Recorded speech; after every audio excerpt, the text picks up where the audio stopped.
Hi everyone. सो जैसे कि तुमको पता है कि एमसीसी का काउंसलिंग शेड्यूल ऑलरेडी आ चुका है। अब काउंसलिंग के अंदर बहुत सारे छोटे छोटे चेंजेस किए जा चुके हैं, जिन चेंजेस को तुम्हें जानना बहुत ज्यादा जरूरी है।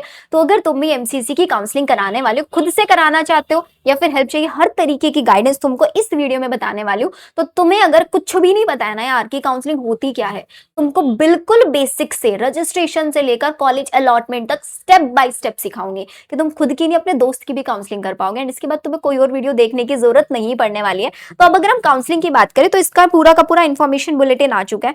जितने भी चेंजेस है सब तुमको बहुत मिनिमम टाइम में मैं बता दूंगी। अब सबसे पहले एमसीसी की काउंसलिंग में कौन पार्टिसिपेट कर सकता है? जिस जिस स्टूडेंट ने नीट यूजी का एग्जाम क्वालिफाई किया है, वो हर बच्चा क्वालिफाई कर सकता, हर बच्चा यहाँ पर पार्टिसिपेट कर सकता है। अब पार्टिसिपेट करने से पहले आपको ये भी पता होना चाहिए कि किस किस कोर्स के लिए मैं अप्लाई कर सकता हूँ। तो अगर मैं बात करूँ तो यहाँ पर जितनी भी open seats all over the India, जितने स्टेट्स हैं, ध्यान देना, state UP, MP, Haryana, Madhya Pradesh, Bihar, जितने भी स्टेट्स हैं, इन सब में जितनी गवर्नमेंट सीट्स है एमबीबीएस बीडीएस के लिए, बीएससी नर्सिंग के लिए नहीं। सबसे बड़ा कंफ्यूजन बीएससी नर्सिंग का होता है ना तुम्हारा। एमबीबीएस बीडीएस की सीट 15% सीट्स एमसीसी फिल कराएगा। कौन सी रैंक पे सीट मिलेगी तुम्हारी? ऑल इंडिया, कैटेगरी रैंक पे नहीं, ऑल इंडिया रैंक के बेसिस पर तुम्हें यहाँ पर एमबीबीएस बीडीएस की चॉइस फिलिंग तुम कर सकते हो। जितने सेंट्रल इंस्टीट्यूट है, बीएचयू होगा, जितनी भी डीम्ड यूनिवर्सिटीज है, एम्स हो गए, जिपमर हो गया, एएमयू हो गया, इनकी 100% सीट्स जो है आपकी एमसीसी ही फिल कराएगा। और एमसीसी का काउंसलिंग का नोटिस तुम लोगों ने देख लिया होगा, नहीं देखा है फटाफट से समझ लो। 5 अगस्त से तुम्हें रजिस्ट्रेशन करना है। तो 5 अगस्त रजिस्ट्रेशन शुरू हो रहा है, तो 6 अगस्त को रजिस्ट्रेशन करना। रजिस्ट्रेशन की step by step form filling video इसी चैनल पे दे दूंगी, तो गलती मत करना। तुम्हें पता ही नहीं होता तुम्हें कौन सा कोटा लगाना है, कौन सी कैटेगरी फिल करनी है, कहाँ क्या चीजें मेंशन करनी है। फीस स्ट्रक्चर भी बता दूंगी कि कितना तुमको रिफंडेबल नॉन रिफंडेबल अमाउंट जाता है, और तुम्हारी चॉइस फिलिंग 6 अगस्त स्टेप बाय स्टेप इसी चैनल पे सिखाऊंगी। तो अगर तुमने चैनल सब्सक्राइब नहीं किया है तो प्लीज मेक श्योर चैनल को सब्सक्राइब जरूर करके रख लेना। कर लोगे इतनी चीजें। एंड ये राउंड 1, राउंड 2, राउंड 3 एंड उसके बाद ऑनलाइन स्ट्रे वैकेंसी राउंड, ये 4 राउंड का इन्होंने नोटिस रिलीज किया है। 15 अक्टूबर तक बोल रहे पूरी काउंसलिंग खत्म हो जाएगी, ऑल इंडिया और स्टेट की भी। ऑल इंडिया और स्टेट को साथ में कैसे मैनेज करने, इसके ऊपर मैंने ऑलरेडी वीडियो बना रखी है, मेरे चैनल पे जाके देखो, बहुत सारा कॉन्टेंट तुम लोगों को मिल जाएगा। अब अगर हम यहीं पर बात करें कौन कौन से कॉलेजेस के लिए, मैंने तुमको बता दिया, सारी डीम सब कुछ। फीस स्ट्रक्चर समझ लो। अगर हम बात करें जितनी भी हमारे पास डीम्ड यूनिवर्सिटी, बीएससी नर्सिंग, ये इसको हटा देना ऊपर वाला, ठीक है। जितनी भी डीम्ड यूनिवर्सिटीज है सब में 2 तरीके के अमाउंट होते हैं, एक रिफंडेबल एक नॉन रिफंडेबल। 5,000 रुपए आपका नॉन रिफंडेबल सारे कैंडिडेट्स के लिए, किसी भी कैटेगरी से हो। रिफंडेबल 2 लाख जाएगा, जो बाद में रिफंड हो जाएगा अगर तुम गलती नहीं करोगे चॉइस फिलिंग में या फिर किसी भी प्रोसेस के अंदर। जितने गवर्नमेंट ऑल इंडिया कोटा से सीट्स है, बीएससी नर्सिंग भी इसमें आ जाता है, एम्स आ गया, बीएचयू आ गया, सब non refundable amount. General EWS के लिए 1,000, बाकी सारे कैंडिडेट के लिए 500 रुपए, और सिक्योरिटी मनी 10,000 होता है एंड 5,000 बाकी सारे कैंडिडेट के लिए। ये अमाउंट जो आपको वन टाइम रजिस्ट्रेशन के टाइम पे करना पड़ेगा। पहले अमाउंट पे करोगे, उसके बाद ही तुम चॉइस फिलिंग कर पाओगे, उससे पहले आप चॉइस फिलिंग नहीं कर पाओगे। अब अगर मैं बात करूं सेंट्रल जितने भी इंस्टीट्यूट है, जैसे कि हमारे दिल्ली के अंदर आते हैं, सबसे ज्यादा कंफ्यूजन बच्चों को होता है। तो दिल्ली में हमारे पास एलएचएमसी, यूसीएमएस, एमएएमसी, एमएआईडीएस, इनकी जितनी भी 15% सीट्स है वो ऑल इंडिया कोटा के बेसिस पर फिल होती है। इनकी जो 85% सीट्स है वो स्टेट कोटा सीट्स है। अब इसका मतलब ये नहीं कि दिल्ली की अलग से स्टेट काउंसलिंग, नहीं, दिल्ली की स्टेट काउंसलिंग नहीं होती। लेकिन जब तुम फॉर्म फिल करोगे ना, तो वहां पर तुमसे एक ऑप्शन मांगता है। जितने बच्चे दिल्ली वाले हो, सुन, अगर तुमने दिल्ली से 11th एंड 12th किया या फिर तुम्हारे पास दिल्ली का डोमिसाइल है, दोनों तरीके से तुम्हें दिल्ली कोटा का बेनिफिट मिलेगा। और सबसे ज्यादा ये बीएससी नर्सिंग के अंदर ही आप लोगों का काम आ रहा होता है। तो तुम्हारा जैसे ही तुमने वहां पे फिल किया, तुमसे पूछेंगे तुमने अपना स्कूल कहां से किया, दिल्ली एनसीटी से, उस पे टिक करना है। नहीं किया तो नो लिख देना है वहां पे। जैसे टिक किया तो तुमको 85% दिल्ली कोटा खुद से मिल जाएगा, अलग से काउंसलिंग कुछ नहीं होती है इसकी, राइट। यहीं पर ऐसे सेंट्रल इंस्टीट्यूट्स हैं जैसे वीएमएमसी हो गया जी, इनके अंदर भी सेम है। 15% सीट्स ऑल इंडिया वाले बच्चों के लिए और 85% सीट्स हमारे दिल्ली वाले बच्चों के लिए, जो एमसीसी के थ्रू ही आप लोगों को मिल रहे होता है। अब अगर आप लोगों को लगता है कि हाँ यार मेरे को ना काउंसलिंग में हेल्प चाहिए, पर्सनलाइज काउंसलिंग मुझे करानी है, मेरी रैंक बहुत अच्छी है या मेरी रैंक अच्छी नहीं है, वो जिनकी रैंक अच्छी नहीं है, जिनकी रैंक लाखों में ना, उनको तो बिल्कुल ही काउंसलिंग करानी चाहिए। क्योंकि तुम्हारी रैंक के ऊपर बेस्ट से बेस्ट कोर्स कहाँ से यार, देखो MBBS, BDS, BSc nursing, BMS, BHMS, BUMS, BSMS, B pharma, BPT, ऐसे बहुत सारे कोर्सेज हैं जो तुम्हारे नीट के स्कोर कार्ड पर बेसिस पे मिलते हैं, लेकिन तुम्हें नहीं पता होता है। अब इसके बाद बहुत सारी काउंसलिंग शुरू होंगी। मेरे आज ही चैनल पे मैंने वीडियो डाला अगस्त में कौन कौन से फॉर्म, उसमें मैंने 2 ऑप्शंस बता दिए तुमको। तो अगर तुमको चाहिए कि मेरी रैंक पर मुझे क्या मिल सकता है क्या नहीं, तो तुम मेरी पर्सनलाइज काउंसलिंग प्लान में एनरोल कर सकते हो, जिसमें सिर्फ और सिर्फ आप लोगों को मैं 1 दिन और एक्सटेंड कर रही हूँ यहाँ पे 2 अगस्त तक। ये पूरा का पूरा प्लान, इसका प्राइस है 15,000, लेकिन आपको सिर्फ 10,000 में मिल जाएगा। फिर बाद में मत बोलना दीदी आपने बिना बताए प्राइस हाई कर दिया। बेटा ये 2 अगस्त रात 12 बजे तक आप लोगों का 10,000 तक इसको ले सकते हैं। कोई ऐप डाउनलोड नहीं करना, कुछ नहीं करना है, सीधा पेमेंट का लिंक आप लोगों को मैंने डिस्क्रिप्शन में दिया हुआ है, वहां से जाओ, पेमेंट पे करो, एंड पे करते ही आप लोग मेरे व्हाट्सएप पर रिडायरेक्ट हो जाओगे। आप मेरे व्हाट्सएप ग्रुप में ज्वाइन हो जाओगे पर्सनलाइज, वहां पर आप मेरे साथ 1-on-1 कनेक्ट कर पाओगे, आप अपने सारे डाउट मेरे साथ डिस्कस कर पाओगे। लेकिन अगर तुमको लगता है मुझे काउंसलिंग का सारा डेटा मिल जाए, मैं खुद से भी काउंसलिंग करा सकते हो, तो तुम मेरे मेडिको काउंसलिंग प्लान में एनरोल कर लो। इसके अंदर आपको जूम सेशंस मिलने वाले हैं, जहां पर तुम अपने डाउट डिस्कस कर सकते हो मेरे काउंसलर्स के थ्रू। पर्सनलाइज में आप डायरेक्टली मेरे साथ कनेक्ट करोगे, यहां पर आप लोग वीकली एक बार मैं आपसे कनेक्ट करूंगी, बाकी मेरे काउंसलर से आप कनेक्ट करो, एक्सपीरियंस काउंसलर है, सारे डाउट्स तुम्हारे रिजॉल्व कराएंगे। एंड इसके ऊपर इस पे भी यार बेटा ये 2,000 रुपए का प्लान है, सिर्फ और सिर्फ सारी कट ऑफ्स तुम्हें यहाँ पे मिलेंगे, सारी अपडेट्स तुम्हें यहाँ पे मिलेंगे, एमसीसी हो गया, आयुष काउंसलिंग हो गया, स्टेट, सब कुछ तुमको यहाँ पर मैं प्रोवाइड कराने वाली हूँ। प्रेफरेंस लिस्ट तक मैं बना के दूंगी, पर 1-on-1 प्रेफरेंस लिस्ट नहीं मिलेगी। 1-on-1 जो पर्सनलाइज प्रेफरेंस लिस्ट है यहाँ पर मैं खुद बनवाऊंगी इस प्लान के अंदर। यहाँ पर आपको जो बननी चाहिए प्रेफरेंस लिस्ट, जो होनी चाहिए आइडियली, वो सारी चीजें यहाँ पे मिलेंगी। और इसमें भी अगर तुम अभी early bird 400 coupon code use करोगे ना, तो ये भी तुमको सिर्फ 1,500 रुपए में पड़ जाएगा। सारी चीजें बेटा यहाँ पे स्टेट वाइज हर चीज मैंने दिया हुआ है, तो तुम अगर मेरी काउंसलिंग ये वीडियो देख लो तो तुम खुद भी कर पाओगे। लेकिन अगर तुम्हें कि नहीं खुद नहीं कर सकते, तो तुम मेरे पर्सनलाइज में ले लो, वरना ये वाला सेशन भी बेस्ट है। हर दिन शाम 6:30 बजे से लेकर रात 9 बजे तक यहाँ पर जूम सेशन चलता है। किसी बीच में कभी भी सेशन में आ जाओ और आके अपने डाउट डिस्कस कर लो, ऐसे तुम लोग कर सकते हो। अब बात कर लेते हैं क्या क्या चेंजेस हुए हैं। अब मैं तुम्हारे सामने पूरा इन्फॉर्मेशन बुलेटिन दिखाने वाली हूँ कि ये एमसीसी का पूरा जो इन्फॉर्मेशन बुलेटिन आया, इनमें इन्होंने क्या क्या चेंजेस किया। पहले मैंने तुमको बता दिया किस किस के लिए होती है काउंसलिंग। अब जो इन्होंने चेंजेस किया ना बेटा, वो चेंजेस कुछ यहां से आप लोगों को देखने के लिए मिलेंगे। इनका chapter number 2, where is chapter number 2, ये रहा बेटा, सीट अलॉटमेंट रिपोर्टिंग अपग्रेडेशन। इसके लिए आप लोगों ने एक अभी नोटिस आया था, मैंने अपने चैनल पे भी बताया था कि अब आप लोगों को फिजिकल रिपोर्टिंग नहीं कराना पड़ेगा, है ना, लेकिन उसमें थोड़े थोड़े चेंजेस है।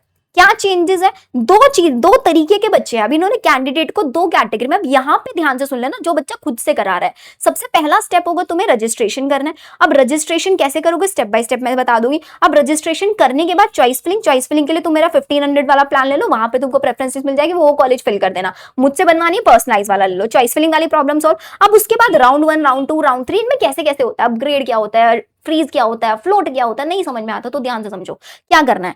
Depending upon willingness for upgradation, क्या आप अपग्रेड कराना चाहते हो नहीं। अब अपग्रेड का मतलब क्या है, देखो स्टेप बाय स्टेप तुमको समझाती हूँ। अभी तुमने राउंड 1 काउंसलिंग में रजिस्ट्रेशन कर लिया, ठीक है, और तुमने राउंड 1 में रजिस्ट्रेशन भी कर लिया, तुमने चॉइस फिलिंग भी कर दिया, और तुम्हें वहां पर कोई सीट अलॉट हो जाती है, एंड तुमको बाय चांस वहां पर कोई सीट अलॉट नहीं होती। अब तुमको सीट अलॉट हुई, लेकिन तुमको वो कॉलेज नहीं चाहिए, और तुम चाहते हो कि मैं राउंड 2 में कोई और अच्छा कॉलेज ट्राई करना चाहता हूं, राउंड 2 में मैं और कोई कॉलेज अच्छा, तो उसको बोलते हैं अपनी जो मिली हुई सीट है उसको अपग्रेड कराना, ठीक है। अब इसके साथ साथ ये भी बता देती हूँ, आपने राउंड 1 में भी आप फ्रेश रजिस्ट्रेशन कर सकते हो बेटा, राउंड 2 में भी आप फ्रेश रजिस्ट्रेशन कर सकते हो, लेकिन इसका कोई लॉजिक नहीं होता कि राउंड 1 से पार्टिसिपेट नहीं करेंगे हम तो राउंड 2 से करेंगे। यार करना ही करना है, फीस भी फिर भी उतनी देनी है, ऐसा थोड़े ना राउंड 2 से शुरू करोगे तो फीस कम जाएगी, फीस तो उतनी ही जाएगी। तो सब राउंड 1 से पार्टिसिपेट करना, ठीक है।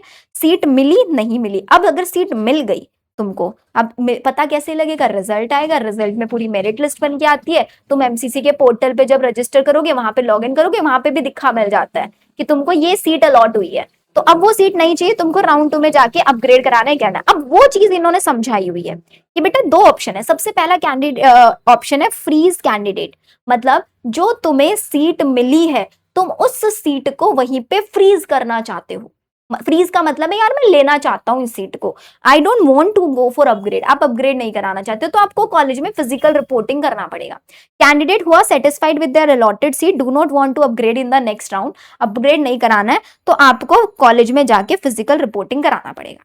तो आपने एमसीसी के पोर्टल पे आपको 2 ऑप्शन दिखेंगे कि आपको आपकी सीट फ्रीज करनी है या फ्लोट करनी है। अगर आपने फ्रीज वाला ऑप्शन सेलेक्ट कर लिया तो आप अपग्रेड नहीं कराएंगे, आप काउंसलिंग से बाहर हो जाएंगे और आप सीधा सीधा आपको कॉलेज में रिपोर्टिंग करना है, डॉक्यूमेंट वेरिफिकेशन करा लेना है और जो फीस है वो सबमिट कर देनी है, तो आप जाके कॉलेज में आपका हो गया। अब जिन सेकेंड ऑप्शन आपको ऑनलाइन दिखेगा फ्लोट, अगर आपने फ्लोट पे क्लिक कर दिया, फ्लोट का मतलब है कि आप अपनी सीट नेक्स्ट राउंड में और अच्छी लेना चाहते हो, तो ऐसे बच्चे को ऑनलाइन ही सारी चीजें हो जाएंगी, फिजिकल रिपोर्टिंग नहीं करना है। क्या करना होगा, अगर आप राउंड 1 से राउंड 2 में अपग्रेड कराना चाहिए या फिर आप राउंड 2 में सीट मिली उसको राउंड 3 में अपग्रेड, तो अब आपको यहाँ पे 2 बार अपग्रेड कराने का ऑप्शन मिल रहा है। राउंड 1 में मिली सीट वो नहीं चाहिए, राउंड 2 में अपग्रेड करा ली, राउंड 2 वाली नहीं मिली, राउंड 3 में अपग्रेड करा ली। ये दो ऑप्शन आपको मिलेंगे थर्ड राउंड तक। They will give willingness for upgradation and आपको अपने डॉक्यूमेंट अपलोड करने पड़ेंगे, ऑनलाइन आपको डॉक्यूमेंट सबमिट करने पड़ेंगे, वेरिफिकेशन कराना पड़ेगा। आपको पहले कॉलेज में जाना पड़ता था, फिजिकल डॉक्यूमेंट्स लेकर जाकर वहां पर वेरीफाई कराने होते थे, लेकिन अब ये प्रोसेस इन्होंने ऑनलाइन कर दिया, बस इतना डिफरेंस है। स्टेप वाइज क्या, रजिस्ट्रेशन किया, फीस पे किया, चॉइस फिलिंग किया, चॉइस फिलिंग के बाद सीट अलॉटमेंट। अब सीट मिला, इफ सीट नॉट अलॉटेड आप सीधा सीधा नेक्स्ट राउंड में चले गए। सीट अलॉट हुआ तो कैंडिडेट ने अपनी फ्रीज करा ली, अपग्रेड नहीं कराना चाहता, फ्लोट कर दिया, मतलब नेक्स्ट राउंड में जाके आप नेक्स्ट राउंड में फिर से पार्टिसिपेट करना चाहते हैं, फिर से अपना लगता चेक करना चाहते हैं मुझे मिली या नहीं मिली। अगर आपने फ्रीज कराया तो फिजिकल रिपोर्टिंग कराना है, आपको फिजिकल डॉक्यूमेंट लेके जाना है, फीस सबमिट करनी है, इंस्टीट्यूट का जो भी फाइनल डिसीजन होगा वो सारी चीजें आपको देखनी है, डॉक्यूमेंट सारे वैलिड होने चाहिए। ये पूरा का पूरा इन्होंने यहाँ पर बताया हुआ है। बताओ क्या ये वाला ऑप्शन आपको समझ में आया। अब इसके बाद इन्होंने एक और नेक्स्ट ऑप्शन दिया हुआ है कि आपने राउंड 1 से राउंड 2 में गए, ठीक है, अपग्रेड करा के, फिर राउंड 2 से आप अपग्रेड करा के राउंड 3 में गए एंड राउंड 3 में आपको अपग्रेडेड सीट मिल गई, तो अब यहां पर जाकर तुम लोग अटकोगे। राउंड 1 और राउंड 2 में तुम्हारी फीस फॉरफिट होने का एज सच कोई रीजन नहीं है। सबसे ज्यादा रीजन है यहाँ कि राउंड 3 से अपग्रेड करा के आप लोग स्ट्रे वैकेंसी राउंड में नहीं जा सकते, और स्ट्रे वैकेंसी राउंड में फ्रेश रजिस्ट्रेशन भी नहीं होता है।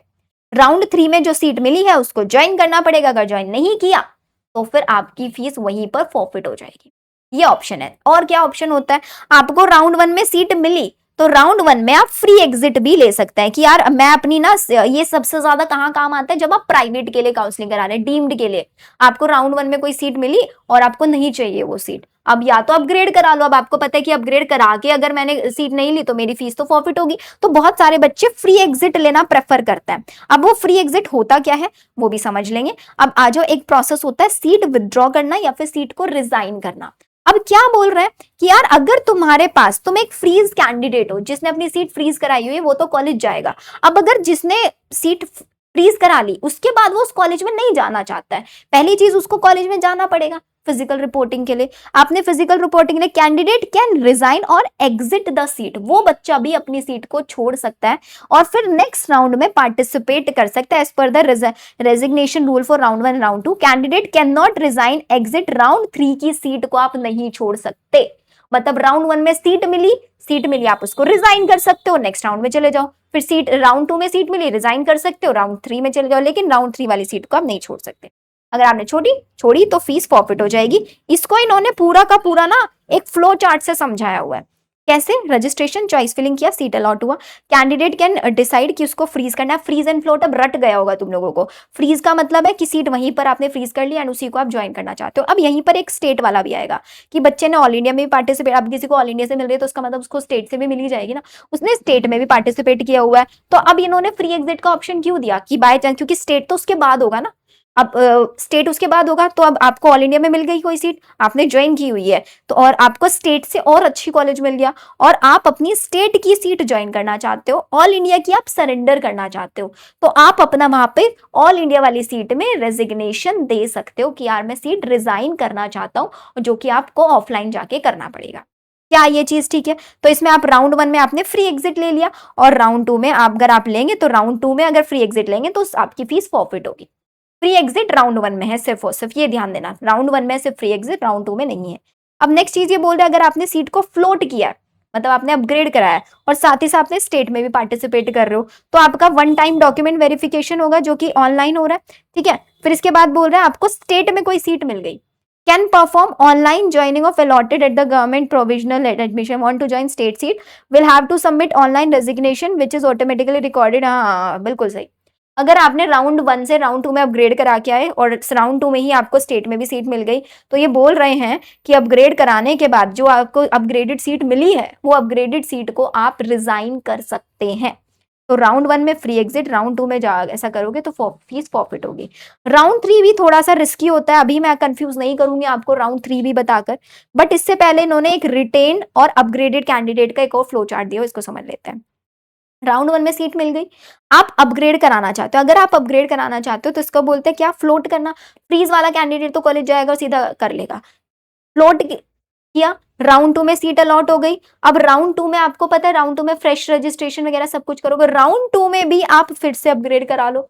अपग्रेड करा के अगर आपको सीट नहीं मिली तो सीधा नेक्स्ट में चले जाओगे। सीट मिल गई अगर आपको, और राउंड 3 में फिर से अपग्रेड करा के जा सकते हो। लेकिन जो राउंड 3 है, राउंड 3 में आप जो सीट है आपकी, फ्रेश अलॉटमेंट जो हुआ है, अगर आपको बिल्कुल फ्रेश अलॉटमेंट हुआ है तो आप सेफ हो। लेकिन अगर आपकी अपग्रेडेड सीट आई है तो आपको कॉलेज में जाके रिपोर्टिंग कराना पड़ेगा, आप वहां पर उस सीट को छोड़ नहीं सकते। आई थिंक बहुत बेसिक बेसिक से रूल्स हैं जो मैंने तुम लोगों को यहाँ पर समझा दिए हैं बेटा। अब इसके बाद अगर मैं तुम लोगों को कट ऑफ्स बताऊं यहाँ पर कि एग्जैक्टली कट ऑफ क्या रहने वाली है हमारी एमसीसी की, तो एक बार कट ऑफ समझ लो तुम लोग। यार हम एमबीबीएस की अगर हम बात करें ऑल इंडिया कोटा से, तो एक जनरल कैंडिडेट को 29,500 30,000 ये एमबीबीएस की कट ऑफ रहने वाली है। अगर हम ऑल इंडिया कोटा से बीडीएस की बात करें, ये कट ऑफ रहने वाली है। बीएससी नर्सिंग की अगर तुम लोगों को कट ऑफ चेक करनी है तो मैंने सारी बीएससी नर्सिंग की कट ऑफ भी पूरा काउंसलिंग प्रोसेस अपने ही चैनल पर एक्सप्लेन किया हुआ है। सिर्फ ये बीएससी नर्सिंग के colleges plus ESIC colleges participate करेंगे ऑल इंडिया कोटा से और दिल्ली कोटा से। अगर तुमको सिर्फ बीएससी नर्सिंग की काउंसलिंग करानी है ना बेटा, तो उसके लिए भी मैंने अलग से एक काउंसलिंग प्लान बनाया हुआ 1-on-1 वाला, जिसके चार्जेस सिर्फ और सिर्फ 5,000 है। आप अपनी मर्जी से, आप अपने अकॉर्डिंग काउंसलिंग प्लान ले सकते हैं, क्योंकि आपको भी पता है कि यार ये जो प्रोसेस है ना थोड़े कॉम्प्लिकेटेड तो होता है। लेकिन अगर तुम खुद से कर सकते हो तो वेल एंड गुड, अगर नहीं कर सकते हो तो आप मेरा पर्सनलाइज में एनरोल कर लो। पर्सनलाइज नहीं लेना चाहते हो तो आप मेरा 1-on-1 में एनरोल कर सकते हो, जिसमें आपका अर्ली बर्ड 400 आप कूपन कोड यूज करेंगे एंड 1500 में आपका पूरा प्लान मिल जाएगा। बिल्कुल डिले नहीं करना है। पर्सनलाइज के अंदर आई हैव लिमिटेड सीट, सिर्फ और सिर्फ 32 सीट्स अभी हमारे पास वैकेंट है। तो इन 32 स्टूडेंट्स की और मैं काउंसलिंग, क्योंकि मेरी भी एक लिमिटेशन है यार, मैं भी बहुत सारे बच्चों का 1-on-1 कॉल पिक नहीं कर सकती हूँ। और मैं ये भी नहीं चाहती हूँ कि बच्चा मैं इनरोल कर ले एंड फिर वो वेट करता रहे कि हाँ मेरा कब टर्न आएगा ही आएगा। मैं वो नहीं चाहती, क्योंकि आपका 1 साल का पूरा फ्यूचर मेरे हाथों में है। मतलब मेरी छोटी सी गलती से आप एक बच्चे का पूरा साल बर्बाद हो सकता है, पूरी मेहनत बर्बाद हो सकती है। तो इसीलिए बेस्ट से बेस्ट चीजें मैं आप लोगों को प्रोवाइड कराना चाहती हूँ। अगर वीडियो अच्छी लगे, थोड़ी थोड़ी आपको आइडिया हुआ है, तो प्लीज मेक श्योर चैनल को सब्सक्राइब जरूर कर देना एंड अपना प्यारा सा कमेंट जरूर ड्रॉप करना। All the very best, and सारे लिंक्स आपको डिस्क्रिप्शन में और कमेंट सेक्शन में पिन में भी मिल जाएंगे।